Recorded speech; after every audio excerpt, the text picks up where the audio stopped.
I must take stock, ruthless stock of myself. I must admit to myself and be very, very objectively, ruthlessly objectively with my vulnerabilities in a social way.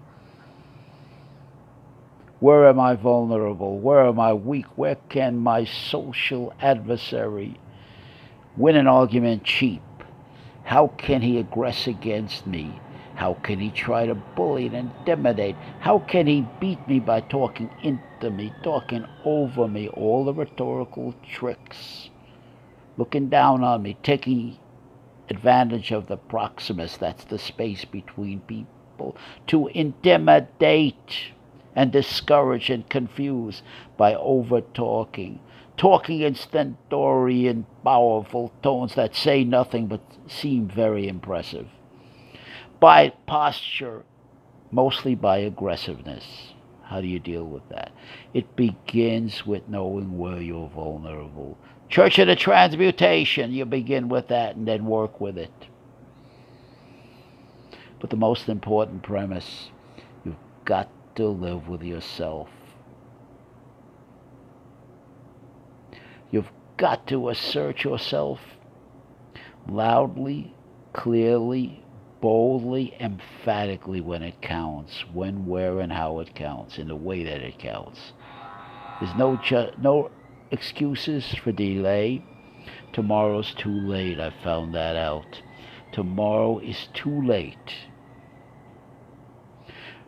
Respect given, respect returned. Abuse given, abuse quickly returned. Sarcasm given, sarcasm returned. Insult given, 10 more insults, tougher, given in return. And we begin there. We have to get what I call a clearing ground for communication. Get rid of all the garbage and then let the communication begin.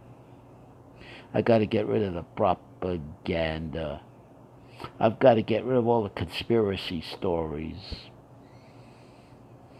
The way my opponent is trying to label me and brand me because of my height. I'm a little shorty.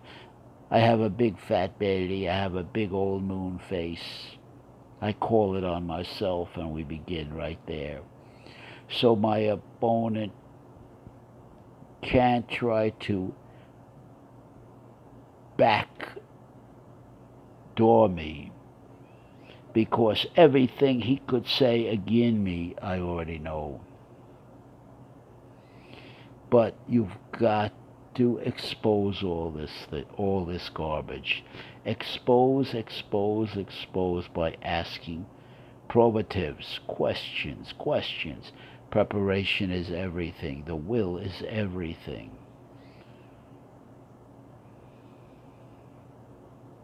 Communication has to be fought for.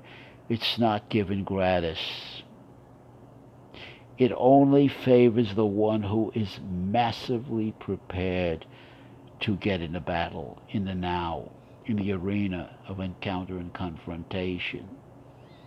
As it's happening, go into the happening, want the happening, embrace the happening, no matter how it comes out. Not worried about outcomes.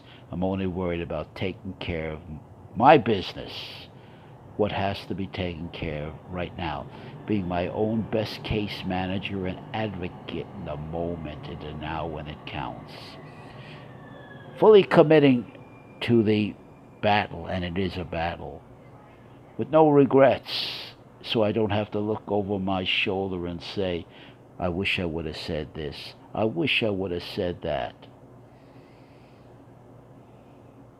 Handle it right when it happened. You explode where you are at the time. Tomorrow's too late. 5 minutes later is too late. You explode where you are from the position you are, the proximus, the space you are vis-a-vis your opponent, right here and right now, when it happened. So the evidence is at hand. The argument's at hand. It's a happening right now. Tomorrow's too late. People rationalize. They justify. They lie. They give a different account of what happens and they completely deny. I don't want to have to face that bullshit. You take care of it right then and there.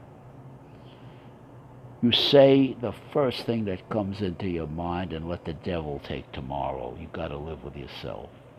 Bottom line. Nobody can do it for you. Nobody can handle the bully, the intimidator. Only you can do that. Nobody can stand in for you. Nobody has your care. Nobody has the time. Each has their own. None has the time. That's the bottom line. It's a cold, hard reality you have to begin. The truth begins with that premise. And how you adapt yourself with what flexibility, agility, and accommodatability, plasticity, bobbing, weaving, bunching, slipping, everything to be done loudly, aggressively, here and now. Tomorrow's too late. I found that out.